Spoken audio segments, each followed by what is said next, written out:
हाँ तो प्यारे बच्चों, कैसे हैं आप सभी। आई होप कि आप बहुत ही अच्छे होंगे और आपकी तैयारी बहुत ही अच्छी चल रही होगी। तो प्यारे बच्चों, आज हम करेंगे क्लास 10th का NCERT मैथ का क्वेश्चन नंबर 4 से लेकर के 4, 5, 6 और 7, यानी प्रश्न संख्या 4 से लेकर के 7 तक के प्रश्नों को आज हम करेंगे। और कल की वीडियो में हम जो है प्रश्न संख्या 1, 2 और 3 कर लिए थे पार्ट 1 वीडियो में, और आज की वीडियो में हम प्रश्न संख्या 4 से लेकर के 7 तक के प्रश्न को सॉल्व करेंगे। तो आप भी अगर इस प्रश्न को अच्छे से सीखना चाहते हैं तो वीडियो को स्किप किए बिना अंत तक जरूर देखिएगा वीडियो को। और वीडियो आपको हेल्पफुल लगे, एग्जाम की दृष्टि से आपको समझ में आ जाए तो ही चैनल को सब्सक्राइब कर लीजिएगा, वीडियो को लाइक कर दीजिएगा और अपने दोस्तों के पास शेयर कर दीजिएगा। तो बिना समय देर किए हुए चलिए शुरू करते हैं। तो देखिए, आपका यहाँ से प्रश्न जो कह रहा है 4 नंबर, कहता है HCF 306,657 बराबर 9 दिया है। HCF 306,657 बराबर 9 दिया है। तो पूछ रहा है कि LCM 306,657 ज्ञात कीजिए। तो यही प्रश्न है आपका। तो देखिए, इसको हम कैसे सॉल्व करेंगे। कह रहा है कि HCF 306,657 बराबर 9 दिया है, तो LCM 306,657 ज्ञात कीजिए। तो कैसे इसको सॉल्व करेंगे, तो हम जानते हैं जैसा कि फार्मूला होता है कि HCF गुने LCM, HCF गुने LCM बराबर होता है आपका पहली संख्या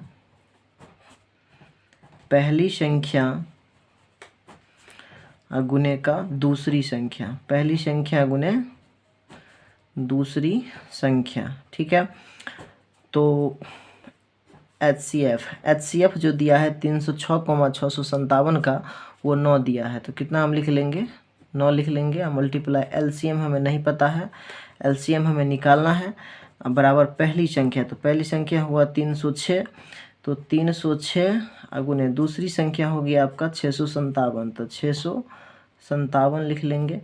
तो अब हमको चाहिए LCM, तो LCM बराबर हो जाएगा 306,657 बट्टे में 9।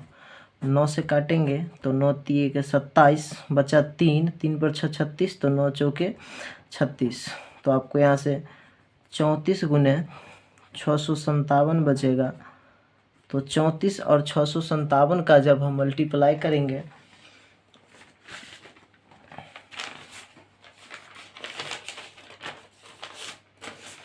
देखिए यहाँ से 34 का और 57 का जब हम मल्टीप्लाई करेंगे तो 34 और 657 का मल्टीप्लाई करना है,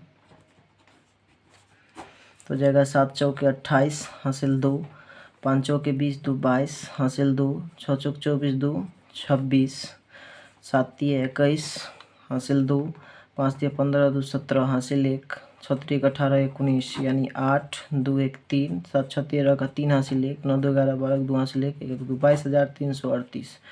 यानी यहाँ जो निकल के आएगा 22,338 मेरा फाइनली आंसर आ जाएगा। यानी कि LCM जो होगा वो LCM आ जाएगा आपका 22,338 आ जाएगा। चलिए नेक्स्ट प्रश्न देखते हैं। नेक्स्ट नंबर प्रश्न आपका कह रहा है, अगला जो प्रश्न है वो कह रहा है कि जांच कीजिए कि क्या किसी प्राकृत संख्या n के लिए संख्या 6 के पावर n अंक 0 पर समाप्त हो सकती है। तो किसी प्राकृत संख्या n के लिए 6n पर समाप्त हो सकती है। तो 6n पर आपको समाप्त हो सकती है। तो कोई भी संख्या 0 पर समाप्त तभी होती है जब उसके अभाज्य गुणनखंड में 2 गुने 3 हो। जब 2 गुने 3 नहीं, 2 गुने 5 के रूप में आता हो। कोई भी प्राकृत संख्या के अंक 6 के पावर n अंक पर 0 तभी समाप्त होगा कहने का मतलब कि जैसे मान लीजिए उसके अभाज्य गुणनखंड में 2 गुने 5 के रूप का आना चाहिए, क्योंकि इस प्रकार का जब आएगा तो इसको जब मल्टीप्लाई करेंगे तो 5 दूनी कितना होगा, मान लीजिए 10 होगा, तो 0 पर समाप्त हो रहा है ना यहाँ पे। तो इसी प्रकार से इसको हम लिखेंगे, ये वर्ड प्रॉब्लम का क्वेश्चन है। तो यहाँ हम लिखेंगे कि यदि कोई संख्या 0 पर समाप्त होना चाहती है, 0 पर समाप्त होना चाहती है, 0 पर समाप्त होना चाहती है, तो उसका अभाज्य गुणनखंड में, उसके अभाज्य गुणनखंड में, उसके अभाज्य गुणनखंड में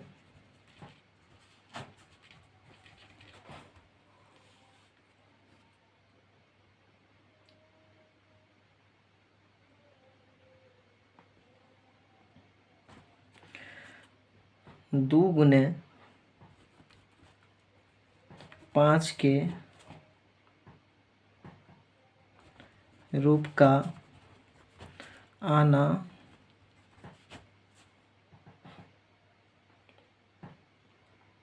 चाहिए। लेकिन यहाँ पर तो कोई भी संख्या 0 पर समाप्त तब होगा जब उसका अभाज्य गुणनखंड में 2 गुने 5 के रूप का संख्या आएगा, ठीक है। लेकिन यहाँ पर तो हमको क्या है, 6 है, तो 6 को जब हम लिखेंगे तो, लेकिन यहाँ पर जो 6 है, 6 को हम क्या लिख सकते हैं, 2 गुने 3, तो यहाँ पर 2 गुने 5 के रूप का तो नहीं ना आया, तो इसीलिए हम लिखेंगे कि 6 का, हम लिखेंगे कि 6 का, इसलिए 6 का अभाज्य गुणनखंड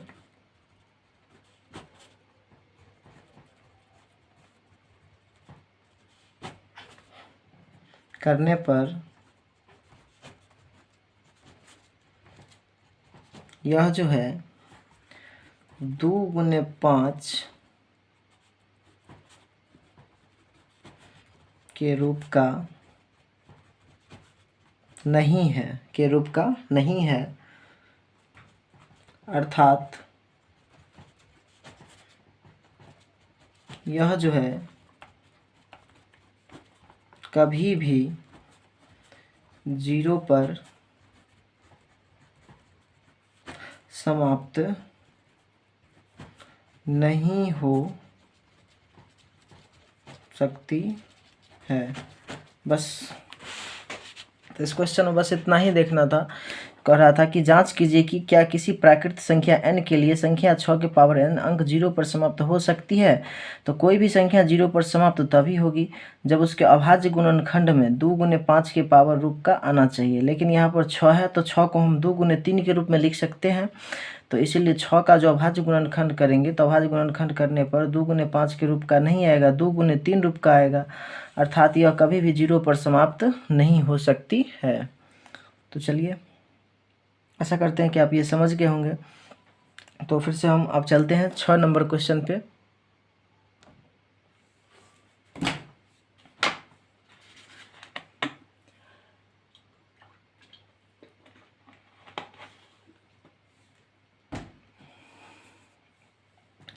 तो देखिए 6 नंबर प्रश्न जो कह रहा है कि व्याख्या कीजिए कि 7 गुने 11 गुने 13 प्लस 13 और 7 गुने 6 गुने 5 गुने 4 गुने 3 गुने 2 गुने 1 प्लस 5 भाज्य संख्याएं क्यों है।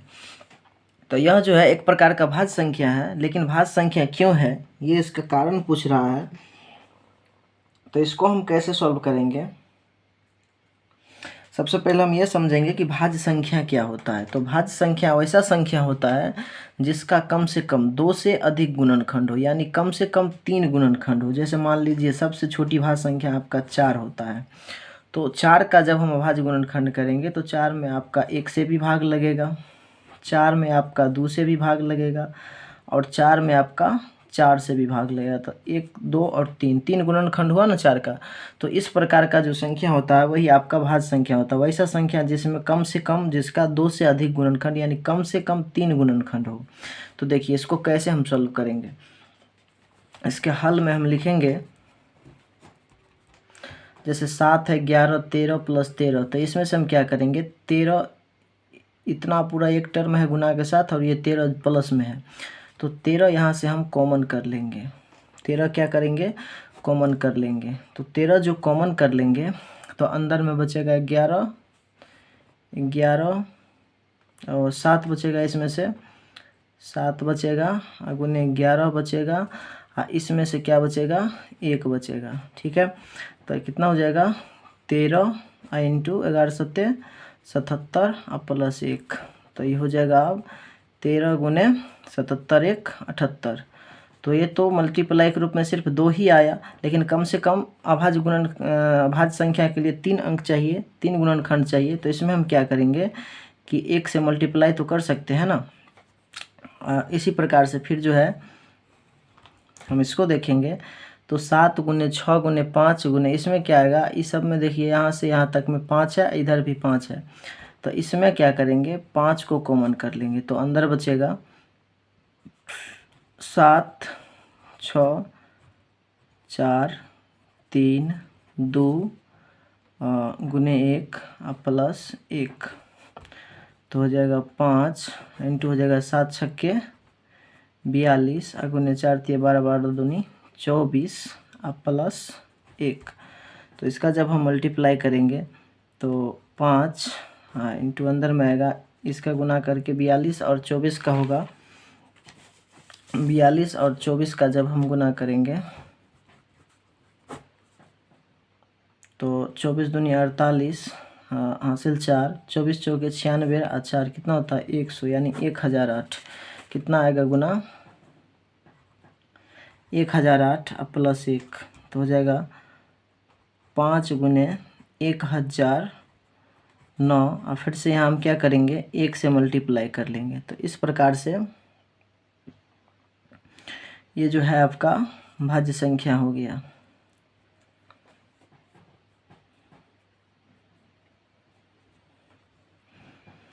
लिख देंगे हम लास्ट में, तो अतः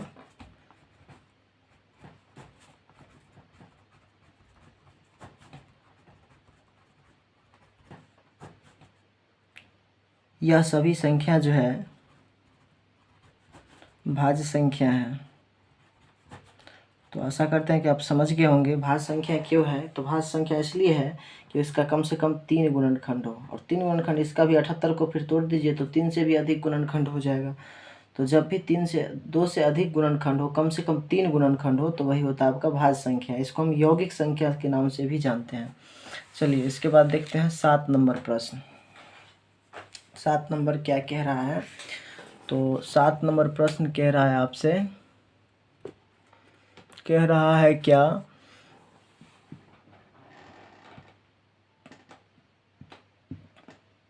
कि किसी खेल के मैदान के चारों ओर एक वृत्ताकार पथ है।